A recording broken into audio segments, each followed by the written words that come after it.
वयोवृद्ध महिलेची सोन्याची पोत खेचून नेणारे 2 आरोपितांना गुन्हे शाखा युनिट क्रमांक 1 च्या पथकाने 1,90,000 रुपयांच्या किमतीच्या मुद्देमालासह अटक केली आहे।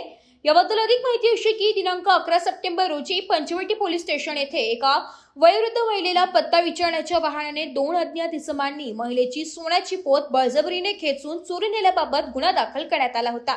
त्या अनुषंगाने सदर गुन्ह्यामध्ये असलेले आरोपी हे गुन्ह्यात वापरलेली सिल्वर रंगाच्या ॲक्सिस मोपेड क्रमांक MH15 DG 2471 यावर उपनगर जेल रोड भागात येणार असल्याची खात्रीशीर बातमी वरिष्ठ पोलीस निरीक्षक मधुकर यांना कळाली असता त्यांनी योग्य ती कारवाई करण्याचे आदेश दिले।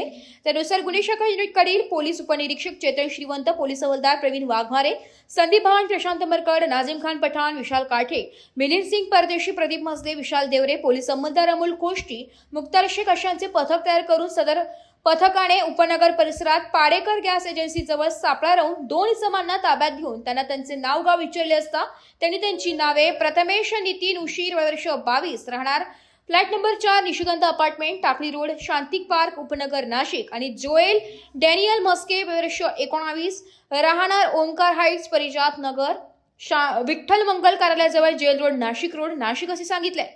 त्यांना सदर मोटरसायकल बाबत गुन्ह्याबाबत विचारपूस केली असता त्यांनी उडवाउडीची उत्तरे दिली। त्यावर त्यांना विश्वासात घेऊन विचारपूस केली असता त्यांनी गुन्ह्याची कबुली दिली आहे। त्यांना ताब्यात घेऊन त्यांच्याकडून गुन्ह्यात वापरलेले मोपेड ॲक्सेस मोटरसायकल रुपये 80,000 किमतीचे तसेच चोरलेल्या सोन्याचे मंगळसूत्र 1,10,000 रुपये किमतीची 10.650 ग्रॅम वजनाची सोन्याची लगड असा एकूण 1,90,000 रुपये किमतीचा मुद्देमाल हस्तगत करण्यात आलाय। नमूद आरोपींना पुढील तपासकामी जप्त मुद्देमालासह पंचवटी पोलीस स्टेशनच्या ताब्यात देण्यात आलाय। सदरची कामगिरी माननीय वरिष्ठांच्या मार्गदर्शनाखाली गुन्हे शाखा युनिट क्रमांक 1 च्या पथकाने केली आहे।